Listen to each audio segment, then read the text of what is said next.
com o Horizonte Debate. E hoje falando sobre um tema que precisa ser discutido o tempo todo, dependência química. Rafael, cita pra gente algumas das posturas que a subsecretaria tem colocado para tentar diminuir o impacto do problema. O que a gente tem trabalhado, e até sobre uma nova vertente, né, sobre a determinação do nosso secretário de Defesa Social, é uma mudança no paradigma da visão hoje do detento no sistema penitenciário, né? A gente sabe que um grande índice, aí, por volta de 90% desses detentos, são por crimes que envolvam a questão do álcool e outras drogas, né? Que seja aí a questão desde o furto até o homicídio, o tráfico, né? Então a gente tem trabalhado aí junto à área da saúde e também junto às várias de execuções penais, né? No sentido de uma nova visão sobre esse detento, né? Visando a dar todo o suporte na área de saúde, né? Vendo esse detento muitas vezes ele como uma demanda da saúde e não só do sistema penitenciário, né? Dando todo um aparato a esse detento, né? É uma ação que a gente vem desenvolvendo, né? Ainda está num plano de elaboração desse projeto, mas que eu creio que dará uma grande efetividade, né, até na busca do cometimento de novos crimes. Agora, Rafael, puxando esse gancho, Júlia, doutor Maurício, se pensamos, então, que os impactos de uma lei que criminaliza a droga em si e leva esse indivíduo à cadeia, se pensarmos que em algumas regiões em Belo Horizonte, por exemplo, a Praça do Papa na hora do almoço, ou o viaduto Santa Teresa, está liberado há muito tempo, né, as pessoas... Diminuir, fazer com que a droga seja legalizada, doutor Maurício, significa diminuir a população carcerária envolvida com o tráfico? Olha, essa questão ela comporta várias dimensões. Quando você pega o usuário e ele é detido e vai para o sistema carcerário, é algo cujo o resultado final acaba sendo danoso. Mas a gente tem que separar o usuário do traficante. O traficante, sem dúvida nenhuma, já é alguém comprometido com o crime e a inserção dele no sistema carcerário não vai agravar a sua periculosidade, digamos assim. Então, a questão passa muito mais por discernir e ter políticas para o usuário e a repressão ao tráfico. Mas é engraçado que o Estado brasileiro ele se omite nessa questão da repressão ao tráfico. Porque vamos pegar aí a cocaína. Os países que fazem fronteira com o Brasil, que produzem cocaína, eles não produzem os insumos capazes de trabalhar a folha da coca e produzir a cocaína. E esses insumos que são produzidos no Brasil e de alguma forma exportado para esses países. Bastava uma política de maior controle que em si já seria capaz de diminuir a produção da droga. Esse tipo de repressão, o Estado tem se omitido nele. Maurício. E aí, a gente falar na repressão ao varejo, esquecendo de fazê-la no atacado, os resultados são pífios, como tem sido. E a gente lembra também que teve uma lei em 2006... Agora, onde o Estado não está, Júlia, então, Maurício, onde o Estado não está é a hora que o tráfico em si, o comércio em si, ele mais se mostra, né? Os estados da fronteira seca do Brasil, o Amazonas, Rondônia, o Mato Grosso, são os estados que têm a polícia menos aparelhada.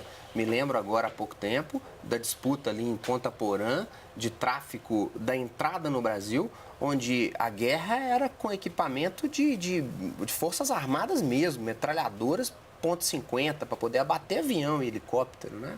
Agora, Júlia, como a gente pode pensar a ideia do reconhecimento desse dependente? Porque se falamos dessa problemática toda, né, assim, o tráfico, os impactos danosos das cracolândias nos grandes centros urbanos, o indivíduo que está ali usando o baseado dele de 2 em 2 dias, ele acha que ele não está causando mal nenhum para ninguém, nem para ele, nem para ninguém.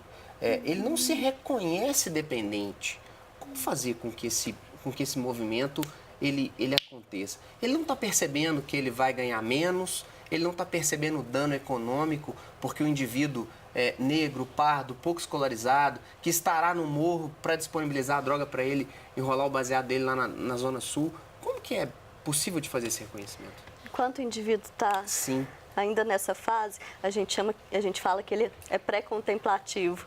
Ele não sabe que ele é dependente, ele já é um dependente, mas ele não sabe, ainda não tem consciência. Então a gente faz a política de reduzir os danos, que é tentar fazer ele enxergar que existe uma dependência, conscientizando, principalmente as políticas públicas de informação, né, pela mídia, nas escolas, nos meios sociais, e reduzindo os danos causados pelas drogas. Então, estimulando o uso de camisinha, porque a gente sabe que quando a pessoa está intoxicada, aumenta o risco de DST, estimulando o uso de parafernálias que são descartáveis para diminuir o risco de transmissão de doenças sexualmente transmissíveis. Né? Então, essa parte também é muito importante para quem ainda não se reconhece um dependente. É importante as famílias observarem essas pessoas para dar um toque também e, se possível, encaminhar um profissional de saúde mental. Porque aí ele vai tomar as providências. Como fomentar esse reconhecimento maior? Olha, algumas iniciativas já são implantadas e são válidas. Outras devem ser implantadas. Eu diria que se o uso começa cada vez mais precoce, essas ações deveriam começar pelas escolas. Pelas escolas, onde que normalmente se travam o primeiro contato com a droga. As próprias famílias também deveriam estar mais atentas, porque os primeiros sinais aparecem no comportamento, na conduta das pessoas. E óbvio, como toda e qualquer doença, e a gente tem que deixar claro que a dependência química é uma doença. Quanto mais cedo se diagnostica, maior a chance de tratamento e cura. Então, o diagnóstico tem que ser precoce. Aquele diagnóstico que é feito do zumbi da Cracolândia, esse já está no final de linha, muito pouco tem de expectativas de resultados. Rafael, existe na secretaria, na subsecretaria, algo junto com a Secretaria de Educação, programas que fomentam isso eu destaco aqui, né, o PROERD, que é o Programa Educacional de Resistência às Drogas, que é praticado pela Polícia Militar, tem o nosso apoio, né, é um programa que contempla aí 500 municípios, quase 250 mil crianças e jovens contemplados, né? E há sim essa articulação junto à Secretaria de Educação por meio de uma agenda intersetorial, né, que iniciou no final do ano passado e que busca justamente essa conversa intersetorial entre as áreas, né? E até iniciamos o desenvolvimento de um projeto que busca justamente capacitar o professor na área da dependência química, né? Porque entendemos que o professor muitas vezes é a primeira pessoa a fazer o diagnóstico da dependência química, né? E dentro desse projeto dar todo o suporte para o professor movimentar a área de assistência social, a área de segurança pública e a área também da saúde. Mas a gente tem visto que o professor tem medo, né, Rafael? O professor tem medo de apontar esses adolescentes. Aí vai a necessidade do Estado dar todo esse suporte ao professor mesmo, né? Hoje é possível de se pensar nesse suporte, assim? A Secretaria de Educação, ela tem assistente social para poder intervir nisso? Na verdade, eu penso que é uma articulação entre as áreas, né?